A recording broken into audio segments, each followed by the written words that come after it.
सिसोदिया गिरफ्तारी, उसको लेकर क्या कहेंगे?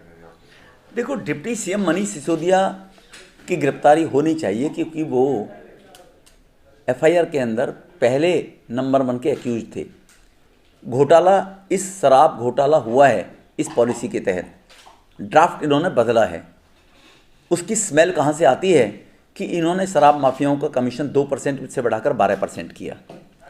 इन्होंने शराब के लाइसेंस होल्डर थे, जो लाइसेंसधारी थे, उनका 140 करोड़ रुपया माफ़ कर दिया। समझ में नहीं आया क्यों माफ़ कर दिया।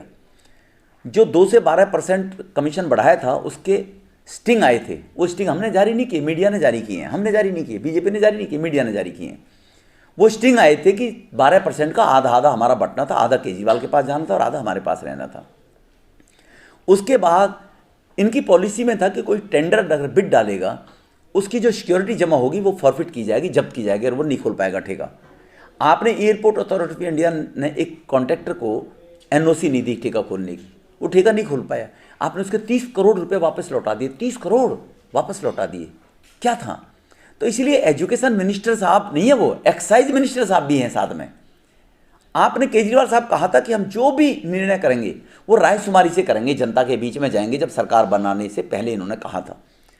रोजाना एक सूची जारी करते थे 20 करप्ट नेताओं की, अगले दिन 30 करप्ट नेताओं की, अगले दिन 10 करप्ट नेताओं की, ये लिस्ट जारी किया करते थे।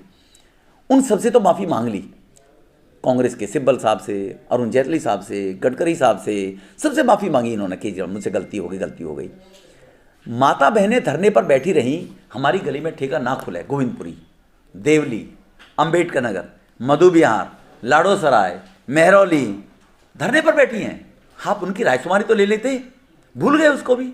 अरे भाई, जब लोग नहीं चाहते तो आप उसके बाद भी ठेका खोल रहे हैं। अंतोगत्वा जब आप दलदल में फंस गए तो आपने पॉलिसी वापस ले ली। वो इतनी बढ़िया पॉलिसी थी, बार बार कहते हैं पंजाब में भी तो वही पॉलिसी लागू है, तो दिल्ली में वापस क्यों ले ली? दिल्ली जांच में दोषी पाए जा रहे हैं। अब देखो, कॉमनवेल्थ गए, घोटाला एक नहीं हुआ, एक भी नहीं हुआ। 2G स्पेक्ट्रम नहीं हुआ। अभी देखिए आप, कोल घोटाला नहीं हुआ। एक तो बताया ना, अभी कश्मीर में 500 रुपये कालाबाजारी से पैसे बांटकर पथराबाजी होती थी, नहीं हो पा रहा।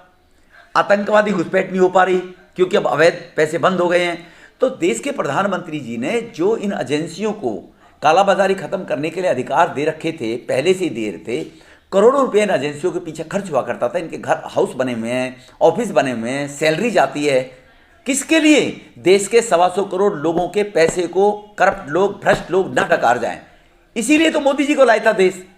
तो मोदी जी को देश लाया है इसलिए था, करप्शन खत्म करने के लिए। आज जिस तरीके से आम आदमी प्रोटेस्ट कर रहे हैं बीजेपी मुख्यालय पे, आप लोगों का रणनीति क्या होगा? खींची बिल्ली खंबा नोचे, क्या करेंगे बेचारे, बताइए आप मुझे। क्या बचा है उनके पास अब प्रोटेस्ट करने के बाद? अच्छा होता 2% से 12% कमीशन इसलिए बढ़ाया गया था, इतना रेवेन्यू है, इसकी प्रेस करते सिसोदिया साहब के जाने के बाद। केजरीवाल साहब ये बताते लोगों को 140 करोड़ रुपया इसलिए उनका छोड़ दिया शराब माफियाओं का कि 1 गेट 1 फ्री देने में, लोगों को शराब का लालच देने में उन्होंने ज़्यादा शराब बांट दी। बेचारों ने, वो घाटे में चले गए। कुछ हमारे रिश्तेदार भी थे, हमें भी कमीशन दिया था। बता दे, पार्टी फंड में इतना पैसा दिया था। पार्टी फंड में दुनिया पैसा देती है। कह देते कि शराब माफियाओं ने हमें पार्टी फंड में पैसा दिया, हमने छोड़ दिया। कह देते ना, गोवा में चुनाव लड़ना था हमें, 30 करोड़ रुपया। अगर ये बताते तो अच्छा कह रहे थे। प्रोटेस्ट के लिए केजरीवाल साहब को मेरा सलाह है, मेरी सुझाव है, केजरीवाल साहब आपने कहा था रायशुमारी हम लेंगे।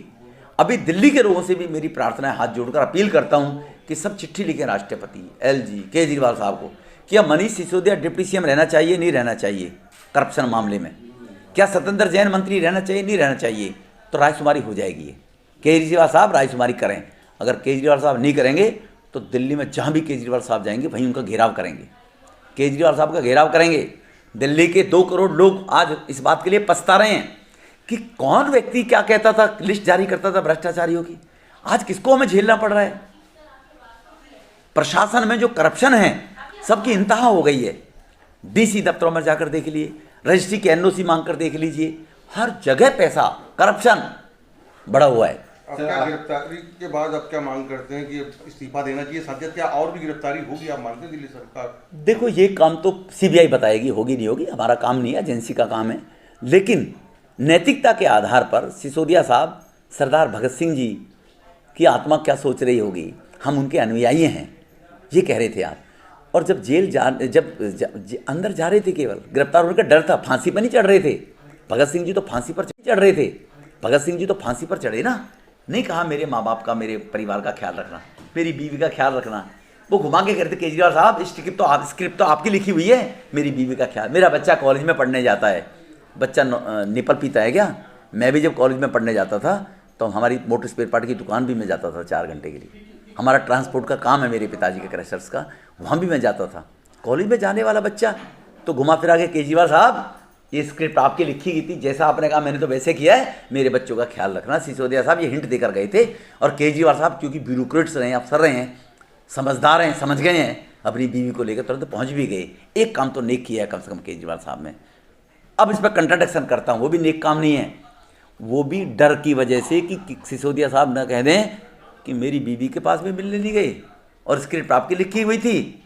मैं तो कह दूंगा सरकार के हेड आप थे, आपने जो कहा मैंने वो किया है, आप उतने भागीदार हो, इसलिए गए हैं। इसलिए वो नैतिकता वैतिकता कुछ नहीं है, ना इनका रिजाइन लेंगे। अब दिल्ली की जनता रिजाइन लेगी इनसे।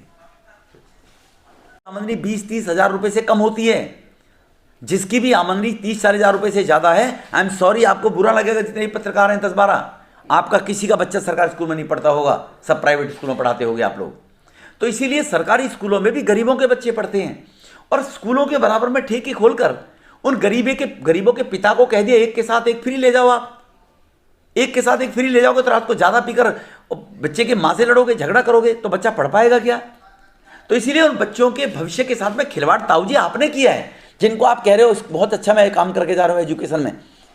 आप मुझे 10 स्कूलों की सूची दे दें, जो एजुकेशन कर रहे हैं ना, इनसे पूछिए 10 स्कूलों की सूची जारी करें। केजरीवाल जैसे भ्रष्टाचारियों की करते थे कि दिल्ली में 8 साल में 10 नए स्कूल खुले हैं, इस जगह खाली प्लॉट पर बिल्डिंग बनाकर नए स्कूल का निर्माण दिल्ली में हुआ है।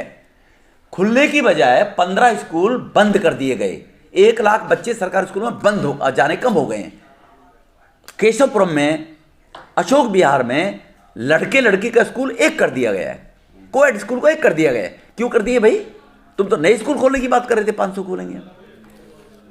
देखो जो एजेंसियां हैं वो उनके कोई आंका नहीं होते। अगर उनके आंका होते तो शराब पॉलिसी का ड्राफ्ट बदलने के लिए अधिकारियों पर दबाव किसने डाला था? ये भी तो बताया ना एक अधिकारी ने। केजरीवाल साहब उस अधिकारी से भी तो मिल लो।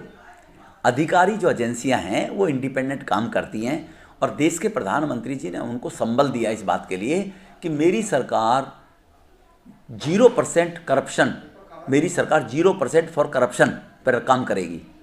तो मोदी जी की सरकार जो काम कर रही है वो भ्रष्टाचारियों के